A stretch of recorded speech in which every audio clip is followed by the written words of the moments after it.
solitary personality style is very much what it sounds like. It tends to be focused on individual working, individual achievement, and individual goals.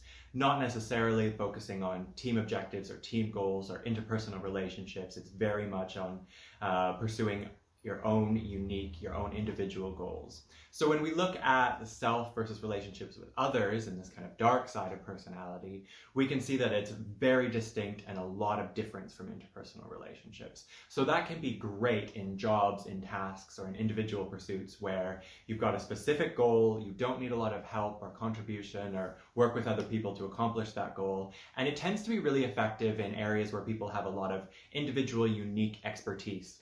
So these are kind of technicians and experts and analysts and people who can get that data themselves and analyze things, and there's a really clear long-term goal, objective, outcome, whatever it is, and there's also a fairly clear path to accomplishing it.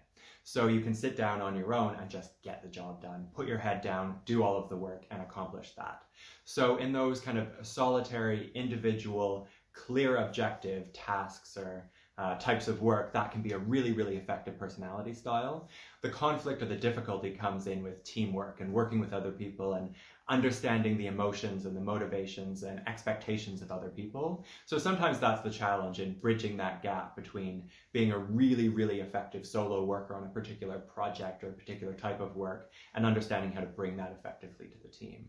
So there's a certain amount you can work with that in managing it, is saying, okay, we'll have clear expectations, we'll have clear goals, and most of the stuff that you can do can be individual on your own, remote from home even, or in the office, just in that kind of construct and with that focus.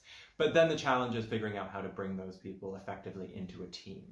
And sometimes it's not necessarily that they're not good in a team, but it really helps to bring their specific understanding, beliefs, or objectives into that team. So they have a lot easier time relating to other people who have very similar goals or history or experience, or focusing on a really particular type of work that they love to talk about and is their passion.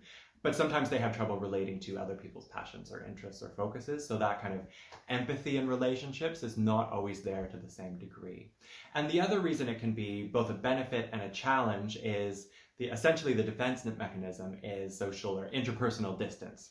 So whenever there's conflict, which can be threatening or scary or challenging or difficult, then the kind of default option is to put that distance. So to detach from other people. Instead of having the conflict, having the fight, having the argument, or just trying to muddle through and resolve it, the kind of solitary personality style person is more likely to put that physical and emotional and social distance in place and detach from the relationship, detach from the work group and say, okay, I've got my own goals, I'm going to focus on that.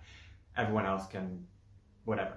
But it's interesting to see that because one of the biggest skills, one of the strengths that you can build with people who have that solitary personality style is just understanding when it makes sense to communicate, when it's effective to communicate about challenges, difficulties, disagreements, and when you need to communicate your objectives or your goals to the team, and when it's helpful to understand how the team's goals, the team's motivations, the organizational goals really fit into that person's individual goals. So getting that team person fit can be a lot more challenging for people who have that solitary personality style, but when you get it, they can be very effective workers. And people who are really effective independent workers who get the job done without a lot of supervision are an important part of most organizations. The challenge is making sure you understand how they are in the right position, they've got the right supports, and they've got the right communication from the right people to make sure that they can work effectively and work towards the goals of the organization as well as their own goals independently.